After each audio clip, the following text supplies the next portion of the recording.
Cynthia, are you okay? Tears welled up in my husband's eyes as he spoke to me. I had suddenly developed severe stomach pain right after eating the beef stew made by Olivia and was rushed to the hospital. In the hospital room, my husband showed me a video. What is this? Upon seeing the video and understanding the situation, I immediately felt an overwhelming nausea and covered my mouth with both hands. This is absolutely unforgivable. The video clearly showed Olivia moving in and out of the toilet while cooking. I am Cynthia, a 25-year-old office worker. My husband Kevin, who is 3 years older than me, and I are about to celebrate our 3rd wedding anniversary. Kevin and I married following his earnest approach, but even after 3 years of marriage, we have not been able to find much time just for the two of us. I got promoted right after getting married and have been extremely busy ever since. Still, Kevin always says gently, I am happy just being married to you, so don't worry about it. I'm sorry, Kevin, and thank you. Kevin and I live in a family-oriented condominium. Both of us strongly desire to have children, so we chose this place with the future in mind.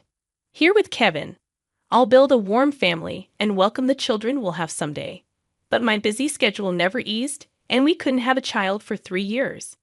Then one day, as we were eating dinner as usual, Kevin spoke to me with a serious expression.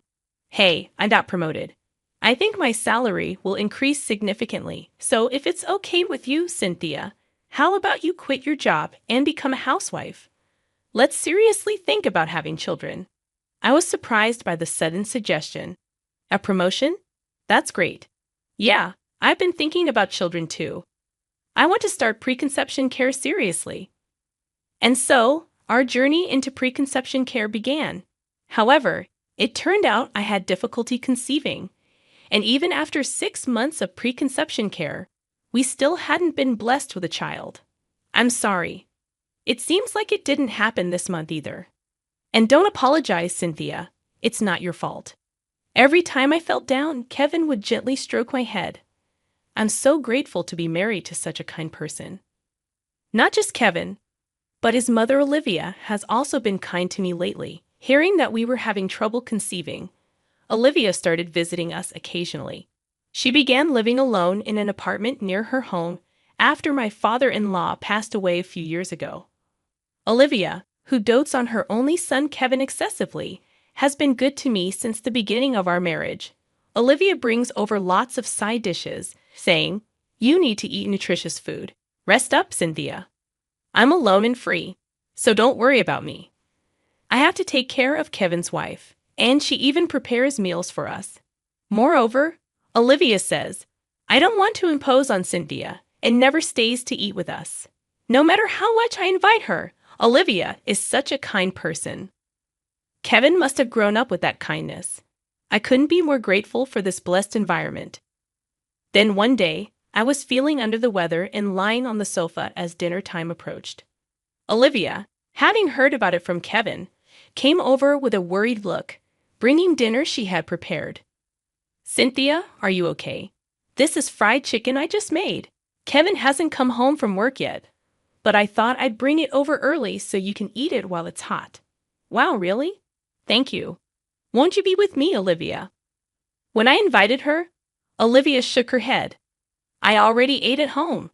I'll go back now, she said and left quickly. I'm happy she's considerate, but I wish we could have a meal together.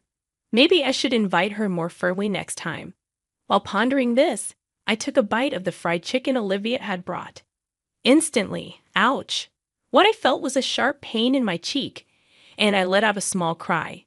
I hurriedly spat out the hard object from my mouth and was shocked at what it was. What is this? Glass? It was a piece of glass about 3 inches in size. Was this in the fried chicken? As my heartbeat quickened, desperately I racked my brain. Did Olivia put it in? No, that can't be. Olivia wouldn't do such a thing. Maybe she broke some dishware nearby, and it got mixed in with the batter. Yes, that must be it.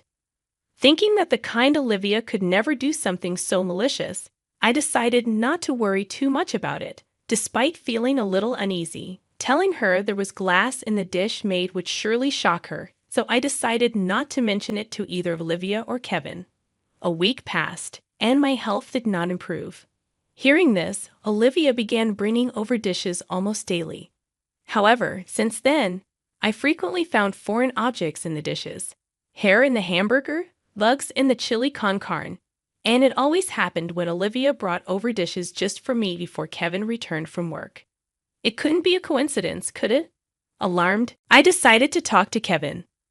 You know, I'm hesitant to say this, but sometimes there are things like glass shards or bugs in the dishes Olivia brings over. It only happens when she brings dishes just for me.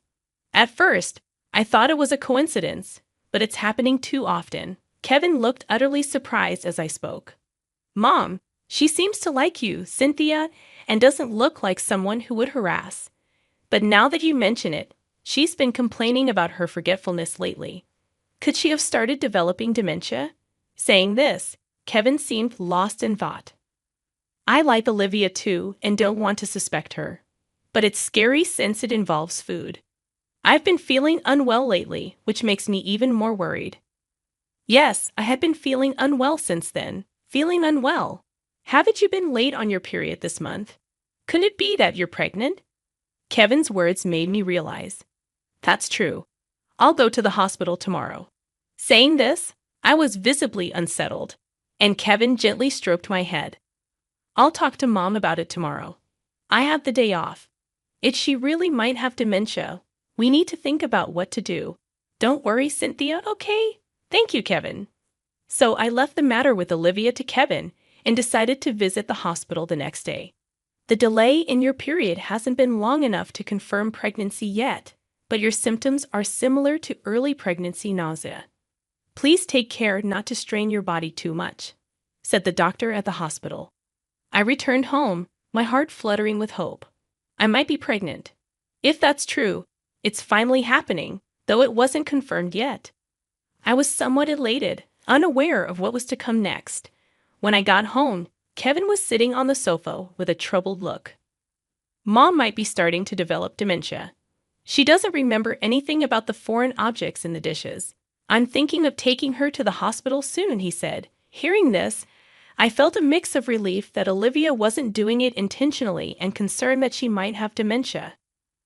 I installed a caregiving monitoring camera at Mom's house today. This way, we can respond immediately if anything happens to her, Kevin continued. That's good to hear. It eases my mind a bit. I'm mostly at home, so I'll try to keep an eye on it as much as I can, I replied. I missed the chance to tell Kevin about the possibility of being pregnant as I saw him looking downhearted about Olivia. Well, it's not confirmed yet. It's better to report it once I'm sure, I thought. Then, the next day at noon, the doorbell rang. When I looked through the monitor, there was Olivia standing at the front door, holding a large pot. What are you doing with such a big pot? I hurriedly went to greet her. Olivia looked down apologetically. Cynthia, I heard everything from Kevin about foreign objects mixed in dishes. I don't know how to apologize, she said. It's okay. It wasn't intentional, and I noticed everything before swallowing. So there's no harm done to my body. Please don't be too hard on yourself, I reassured her. As I said this, I thought I saw Olivia's eyebrows twitch slightly. I made this beef stew as an apology. You haven't had your period, right?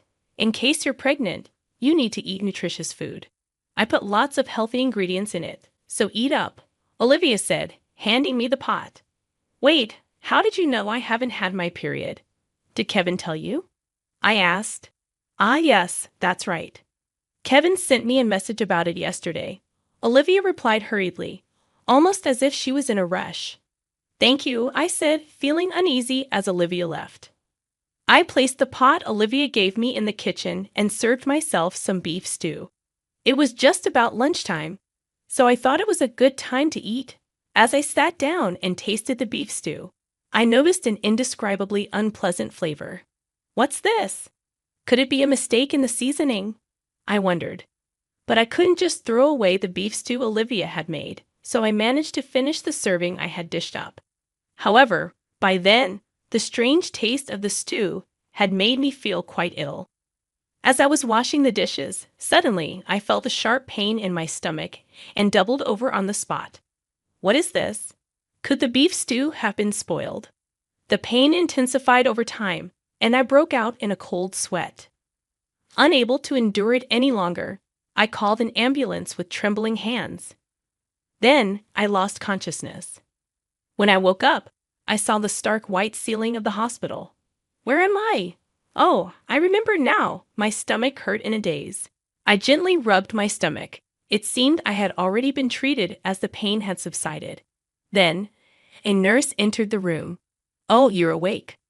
I'll get the doctor right away," she said with a smile and quickly returned with the doctor. "Cynthia, how are you feeling? Did you eat something bad before the stomach pain started?" A gentle-looking male doctor asked me in a calm tone. "Just before. I ate beef stew made by my mother-in-law, Olivia. It tasted a bit off, so maybe it was spoiled," I replied. As I pondered and spoke, the doctor nodded while listening.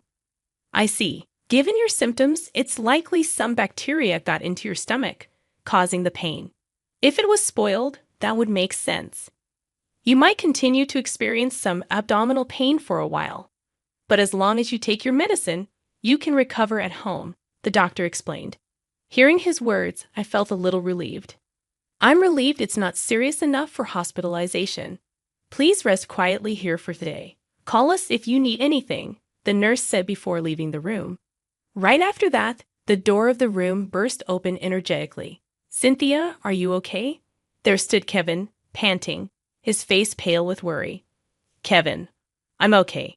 It seems I ate something bad. They said I can go home if I take the medicine. But I might have to stay here tonight," I explained. Despite telling him it was just food poisoning, Kevin's face remained pale. "Cynthia, what did you eat right before the stomach pain started? You don't need to downplay it for my sake. Please tell me the truth," he pleaded earnestly. Surprised by Kevin's earnest expression, I responded, "Kevin, you're overreacting over a simple case of food poisoning. Olivia brought over some beef stew, but it seems it was spoiled. I thought it tasted strange, but it's my fault for not stopping her. Olivia was just trying to care for me." Kevin took a deep breath to calm himself and sat down on the chair beside the bed. "Cynthia, look at this," he said, taking out a tablet from his bag and showing me the screen. It was a video of Olivia's house. "This is it, the monitoring camera you set up at Olivia's place?" I asked, and Kevin nodded. "Exactly. It's a recording from a few hours ago, when Mom was making the beef stew she brought to you," Kevin explained. Sure enough, Olivia was seen in her kitchen preparing beef stew. There was nothing unusual at first glance. After finishing, Olivia untied her apron and went into the bathroom. "Kevin, what is this supposed to mean?" I asked, bewildered. Just as I was about to ask, what appeared next on the screen left me speechless. Olivia came back from the bathroom holding a plastic container, then went back into the bathroom again. A few minutes later, she emerged and poured the contents of the container into the stew pot. So the beef stew had Olivia's waste mixed into it. No, can it be? I felt a sudden surge of nausea and covered my mouth with both hands. My heart raced with disgust, and I couldn't stop trembling. On the screen, Olivia was mixing something while stirring the pot with a ladle. I listened closely to her words and froze in horror. Won't allow a child. "I won't let anyone take Kevin away from me," Olivia muttered with a fierce expression. I was too terrified to speak, only able to shiver. Kevin held me tightly. "I'm sorry, Cynthia. I know this is shocking. When I'd heard you were staying in the hospital, I went home to get some things and saw Mom's pot in our kitchen. I feared she might have put something strange in it again. When I checked the camera footage, this is what I found." Kevin spoke in a quivering voice. "This can't be brushed off as forgetfulness. It's clearly malicious," I whispered, and Kevin apologized deeply. "I'm so sorry, Cynthia. I understand if you want a divorce after this." "I'm so sorry for what my mom did," he said, shocked. I shook my head in disbelief. "Stop it, Kevin. It's not your fault," I spoke in a panic. The door to the hospital room opened with a noise. "Kevin, what are you doing?" came Olivia's voice, voicing her surprise as she entered the hospital room. Olivia, the Olivia I had adored until just a moment ago, now seemed so terrifying. I was so scared of Olivia that I couldn't utter a word. Meanwhile, Kevin, without hesitation, approached Olivia as soon as he saw her. "Mom, what have you done?" He grabbed Olivia's shoulders and shouted loudly. Startled by the sudden confrontation, Olivia's eyes widened. "What? What are you talking about? What did I do?" she exclaimed, shocked. "Don't play dumb. What did you feed Cynthia?" Kevin's words were firm. Olivia's expression twitched. "Oh no, did I make something strange again? I'm sorry, Cynthia. I'm becoming forgetful lately." Olivia tried to pass it off with a smile. However, Kevin thrust the tablet screen in front of Olivia. "It's all recorded here, Mom. Why? Why did you do this?" Kevin confronted Olivia with a voice deep with anger. Unable to say anything in return, Olivia just looked down silently. "Olivia, did you do all that on purpose?" I managed to ask with a trembling voice. Olivia then glared at me with hatred. "Yes, it was on purpose. I thought you might be pregnant after hearing about your continued illness. A child with Kevin. I could never allow that." Olivia's face was filled with malice, but I didn't back down. "After being so kind to me all this time, why suddenly?" "If I did something wrong, please tell me," I said, gripping the sheets tightly. Olivia sneered at my desperate expression. "Oh, Cynthia, I never liked you. I resented you for taking away my precious only son, but I had to be kind to avoid being disliked by Kevin." Olivia's words sent chills down my spine. But enough was enough. I had always believed in Olivia. I loved her, convinced she wasn't the kind of person to be malicious. But now enough is enough. I felt something inside me go cold. Olivia's revelation shook me to my core. Kevin seemed too drained to be angry anymore. I addressed Olivia with a cold voice, cutting through the air with sternness. "Olivia, what you did is a crime. Deliberately contaminating food and planting a listening device in someone's house. Once I recover, I will pursue legal action. Don't think you can get away with this," I declared, surprisingly calm amidst the turmoil of emotions.